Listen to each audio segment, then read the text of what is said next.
Hey everybody, my name is Chris Kelly, managing producer of entertainment for NJ.com, joined today by our theater critic, Ronni Reich, to talk about the Tonys. Ronni, Sunday night is the big night. Broadway comes out. Yes, it is. Let's get started. Let's talk a little bit sort of the overview of this Broadway season. My sense was this was a year that had some big commercial hits that weren't necessarily critical hits, some big critical hits that weren't necessarily commercial hits. A fair take on this year? To some extent, there certainly have been productions along the lines of Finding Neverland that have done very well at the box office, but was a complete shutout for the Tony Awards. And that was a bit of a scandal. Harvey Weinstein of the Weinstein Company produced this, Kelsey Grammer, Matthew Morrison, and it got 0 Tony nominations. 0 Tony nominations. They're still going to perform at the ceremony or on the broadcast, which they also did last year with Jennifer Hudson, who was not in the cast. So there's been a lot of hype around this show, but it has not caught on critically. Yeah, it just didn't sort of translate. And what did you think? You didn't think it was terrible. It just didn't. I didn't. It was not my favorite show this season. Sure. I think there are much more original scores out there. I think there are stronger casts. I understand why it didn't get the Tony attention. Sure. And then there were a couple of things like the revival of Sideshow that people seem to like, and that I think was a snub. Yeah, and then the Sting musical, The Last Ship, which got some good reviews, and those just never caught on with the audiences, right? That's true. I think The Last Ship wasn't as upbeat and consistently engaging a show as some of the others that came out at that point in the season. And it's also difficult. I think a lot of shows that come out right before the Tony nominations are announced are at an advantage. Sure. And I think that's part of what happened with Sideshow. Yeah, and there were a lot of shows that came out in March and April of this year. Oh, yes. Let's dive into some of the big categories. Let's go right to the big one. Best Musical appears to be a 2-horse race, but maybe a 3rd horse. Tell me a little bit about that. I think it really is a 2-horse race between Fun Home and An American in Paris this year. They both tied for most nominations at 12, which is pretty high. The category also has Something Rotten, which is a lot of fun, but I don't think it's going to be in the same league. And the long-awaited Candor and Ebb, The Visit, I think is not going to be a real contender. What's interesting here is you couldn't conceive of 2 more opposite musicals than Fun Home and American in Paris. It's absolutely true, and I think they kind of represent 2 sides of what's going on Broadway right now. With Fun Home, you have something that started out off-Broadway, almost a chamber musical, very intimate performance experience where you're in the living room with this family as they come of age and go through some very difficult personal discoveries. And An American in Paris is this stage version of this popular Gene Kelly movie musical, and it's a huge, splashy production full of big dance numbers, very visually beautiful at times. So it's kind of the big known quantity versus the small artistic commitment. Sure. And I haven't seen American in Paris, but I have seen Fun Home, and that is not what you'd necessarily call an upbeat night out. I mean, you could argue it's uplifting, but it is a dark, harrowing, difficult show that you can't imagine the tourists sort of lining up. And again, you have something like American in Paris, much more traditional, kind of old school Broadway, a little bit more digestible, I assume, for the mainstream. That was what I initially expected, but Fun Home has been having record sales for The Circle and the Square, and I think people are willing to put themselves through what can be a difficult, emotional, and formal musical in order to see what this artistic achievement that has been so talked about is all about. And I think it also helps that you have a very talented kid out there, too, who gets a big moment in the spotlight, kind of brightens the proceedings a little bit. And that's her name is Sydney Lucas. Sydney Lucas. Right? She's up for Best Actress in a Featured Role in a Musical. Right. Up against somebody who's playing an older version of her up against somebody who's playing her mother. Right. It was a very fun home heavy category. Right. Yeah, and that show, I mean, anyone who sees it, that cast, it's a small cast, but just a terrific cast, and they were well represented in the I think they nomination. were all nominated, Mhm. actually. So who do you think is going to take this one home? I mean, you got the it's a David and Goliath kind of thing. Is it going to be Fun Home, or is it going to be American in Paris? I'm rooting for Fun Home in part because this is more of a fully original creation. The Gershwin songs for An American in Paris, while they've been reorchestrated and very well, they were already there. The basic storyline, while it's been very much blown out and changed, was already there. So I think that's what I'd like to see happen, and I think we have evidence from previous years. We had Once taking over Newsies. Sure. And going back, I think you could also say Avenue Q over Wicked that year. All right, well, I'm rooting for Fun Home as well. It was just such a terrific show, my favorite of the year, I think. Let's talk Best Play. So you got, and there's another one which it seems like it could go either way, though I think there's a favorite here. You have Curious Incident of the Dog in the Nighttime, which is a British import. You have Disgraced, which is an American play. Hand to God, which stars a puppet, which you can talk about in a minute, and another British import, Wolf Hall Parts 1 and 2, based on the Booker Prize-winning novels. What's this category looking like? I think The Curious Incident of the Dog in the Nighttime, based on Mark Haddon's novel, is going to be the most likely to win. It's a very moving production about a teenager who, while his condition is never really articulated, seems to be autistic, and he's trying to solve a mystery, and he's navigating a world that's very challenging to him. And it features an incredible performance by Alex Sharp, and it's very visually innovative production. I could see that touring very easily. Hand to God, which came out much more recently, has been getting a lot of attention, started off-Broadway in a 74-seat theater, is an irreverent but very funny play about a teenager who is in a Christian puppet fellowship run by his mother, who turns out to have a puppet that seems to be possessed and says and does some absolutely shocking things.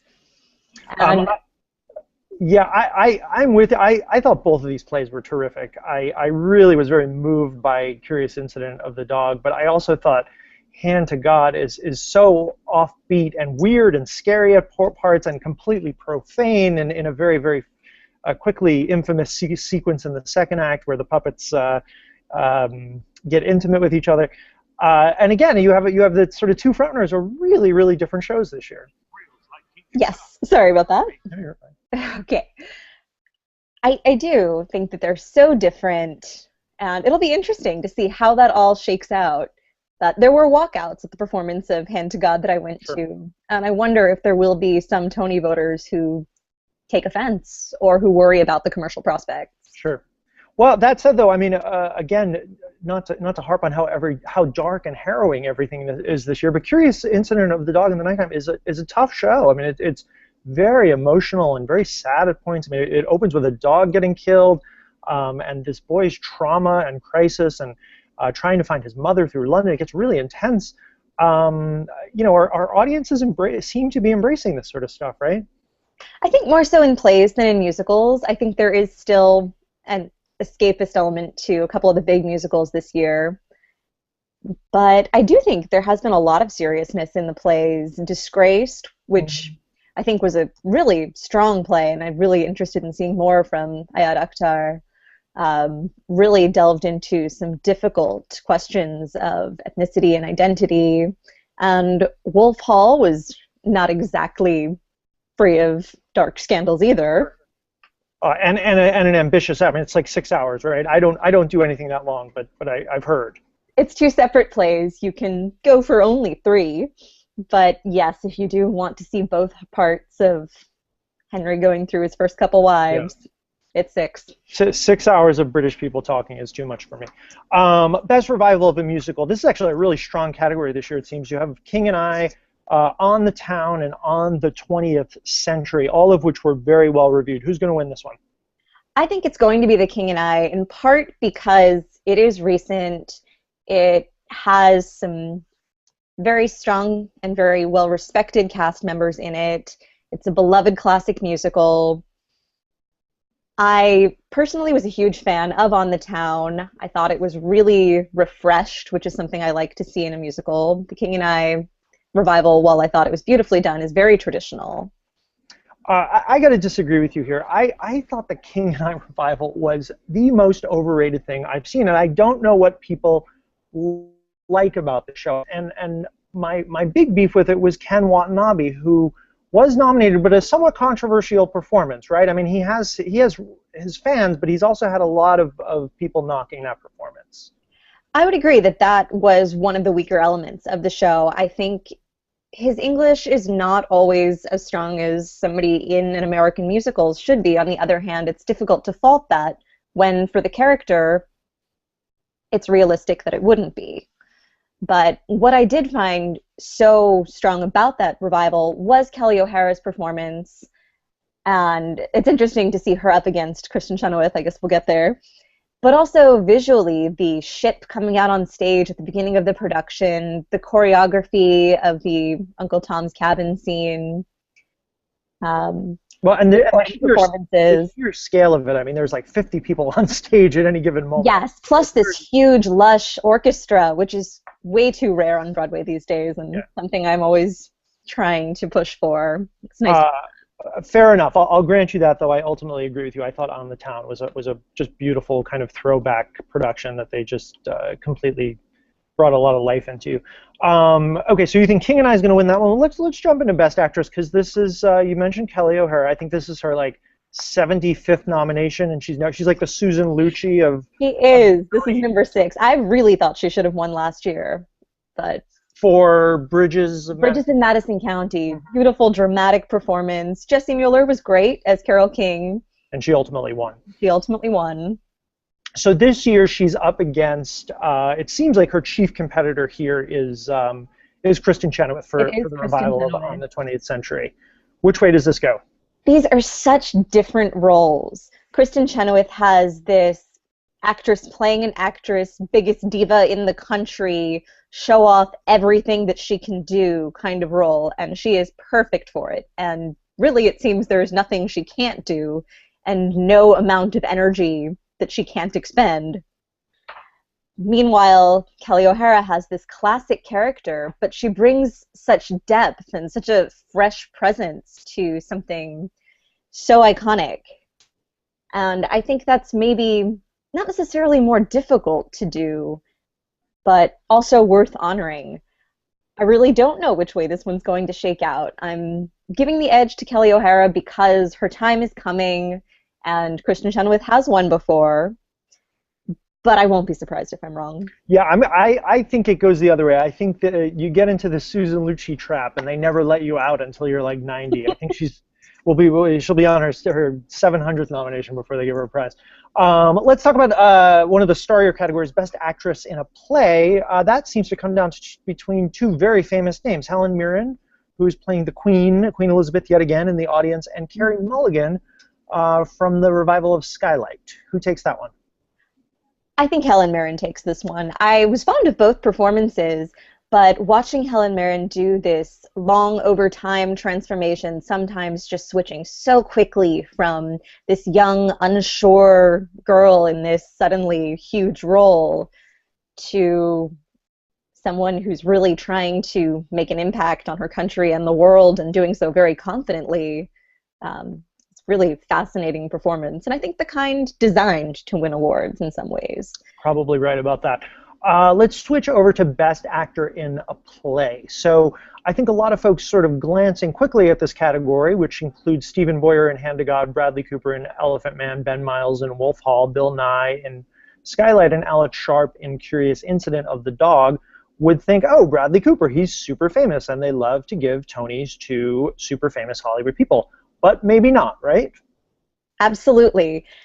I think he definitely deserves to be in that category. His performance in The Elephant Man was such a surprise, even just the sort of headline take on it from, being on the People Most Beautiful list, or whichever one he was on, to playing the Elephant Man with no makeup. Mm-hmm. but he nailed it. So that's definitely a possibility. But Alex Sharp is coming straight out of Juilliard, Broadway debut, and he has this really rich, difficult character to dive into, and he's just mesmerizing. Yeah, yeah. That performance just blew my mind. I mean, it is such a physical performance too. I mean, he's sort of sweating from about 5 seconds into the show, constantly moving, and gets you so deep inside this kid's head. I was just blown away. I'd never heard of this kid. It's his first role, and he just knocked me out. Absolutely. And Stephen Boyer also, it's such a virtuosic performance to do the things that he can do with a puppet, with a hand puppet, yeah. But then also just be this really sensitive actor on stage playing this boy who's going through a really difficult time in his life.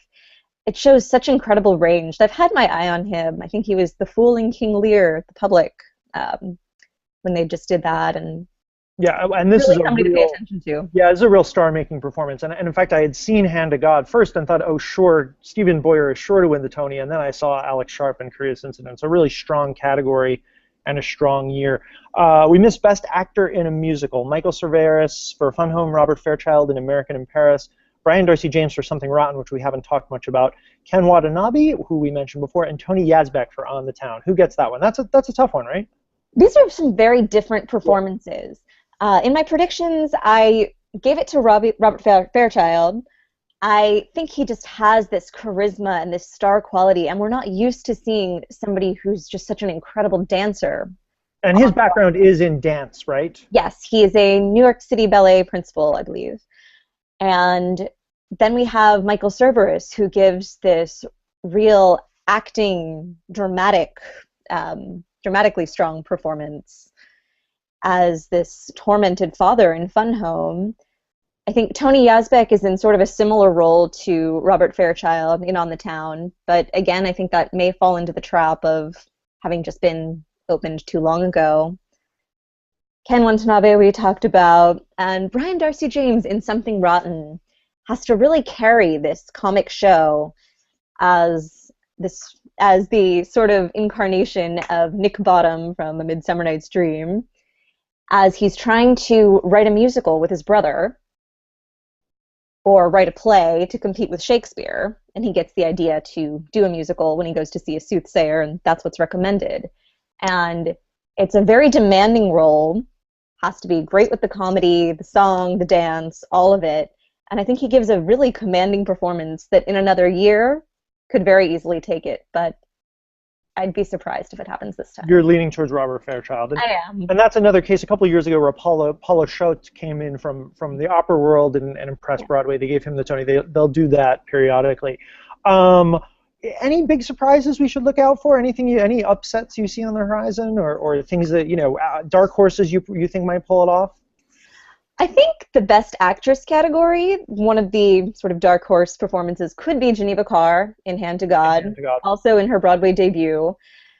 I think it would be very tough to compete with Helen Mirren or Carey Mulligan, but she also just gives such a riveting performance that there's a chance there. I think the Best Featured Actress in a Musical category is one that could really go any direction. Well, and we mentioned that I think 3 of the actresses for Fun Home are up for it, and I don't know who the other ones are. We've got Ruth Ann Miles in The King and I, Lady Tiang, and the 5th nominee. The 5th one is Victoria Clark in Gigi. Oh, okay. Which was a mostly ignored show this year. It was. I think this was not a good year to give a great performance in a show that was not particularly well received. Sure. I think that's really where snubs came in. Victoria Clark is so beloved in the theater community and so strong in this show that she deservedly was the exception to the rule. But looking at the actresses from Sideshow, Lisa Howard in It Should Have Been You, Michael Esper in The Last Ship, some elements of Honeymoon in Vegas. That leads me to my last question. I mean, if you could sort of rewrite any of these nominations, what of all the snubs do you think really you wish you could put in there and see get a Tony nomination or a Tony Award on Sunday? I think the nominations, I would have added those 3 actresses if I that would, I think, exceed the maximum. Yeah, But yeah. Erin Davie, Emily Paget, and Lisa Howard, I think should have been in there. And of all the shows, what's going to be the one that's still running a year from now? That's a good question. I think Curious Incident and An American in Paris are set for long runs. Yeah. And it'll be interesting to see if Fun Home can continue to catch on, or if it ultimately runs up against that brick wall of too dark and too difficult. Right, and I think Tonys will play a role there, as they did with Gentleman's Guide last year. Mm-hmm. So, final prediction: who wins the most Tonys and how many? What show? I think Fun Home will win the most, but I think they are going to, because of, if you take in all of those acting nominations, plus the score, plus the book, which I think it really does have the strongest of the nominees. But I think as far as the 12 that it shares with American in Paris, that's going to be a split. I think American in Paris is going to win a few very high-profile, very important awards, maybe including Best Musical. All right. We'll find out, Ronni, if you are right on Sunday night, the Tony Awards at 8 p.m. on CBS, I believe. Until then, you can catch all of our Tony coverage on NJ.com, including Ronnie's predictions. Thank you, Ronni. I'm Chris Kelly, NJ.com managing entertainment producer. Ronni Reich, our theater critic. We'll see you next time, and enjoy the Tonys, Ronni. You too.